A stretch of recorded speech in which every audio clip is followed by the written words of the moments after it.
to a shop and say, oh, I'd like to buy a phone stick to a hippo or whatever. You have to make it yourself. So they're all like biology's Mr. Gadget, squirreling away in their shed, creating these things. So yeah, there's some of them. You know, the last night, Bill, who made this fantastic discovery about hippos, he had a hydrophone attached to two sticks that's wrapped around a hamster run, yeah, it's a hamster run at the end. It was a hamster run.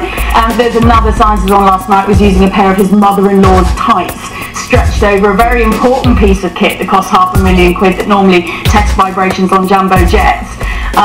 So they're all sort of cobbled together from all different things. And the vervet monkeys, you know, I was using a garden ornament because there'd been no leopards in Mombasa for 20 years, so I had to go and get this garden ornament to show them. And then when I was doing the hawk, I had a broken kite. Actually broke halfway through the experiment. I was thinking this isn't going to work, but it still did work. So you know what occurs to me? Like, you're talking about a lot of exotic animals. There'll be people at home now thinking, well, I talk to my dog or cat every day and they understand every word, and I can understand that, you know, I can understand noises that they make too. Is that a version of the same thing?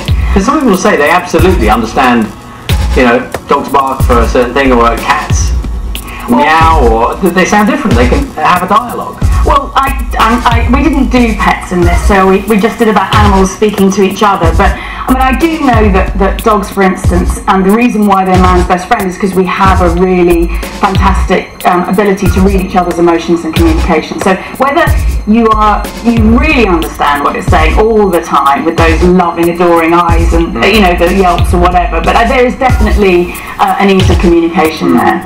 Which do you think was the most effective communicator? Was it the dolphin? There were some surprises. I mean, the chimpanzees were extraordinary that we were in last night's show, but some of the things that surprised me most were some of the smaller animals that you wouldn't expect to have a sophisticated language.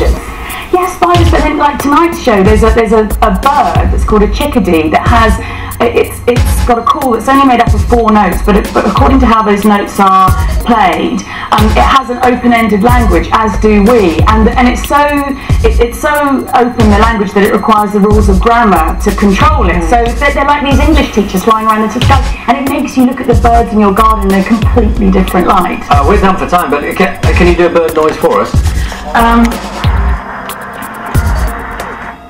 Test 15, this is Guy. Take 1, Mark. Well, not to be. Probably the question. In the alphabet, the sum of the slings and arrows.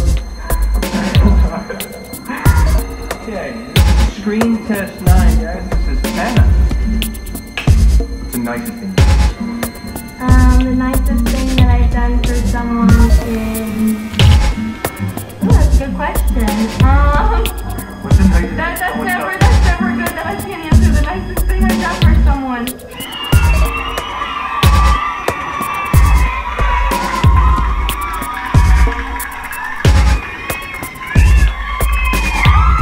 Screen test 17, move it to Laura. Take 1. Ask me some questions, let's see what happens.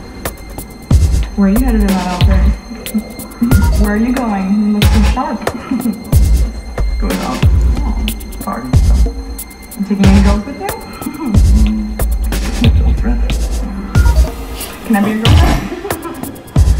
No. Oh, that's alright.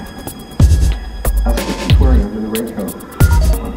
Ask her what she's wearing under the raincoat. What you're wearing under the raincoat? White lace. What are you wearing under your crisp white shirt?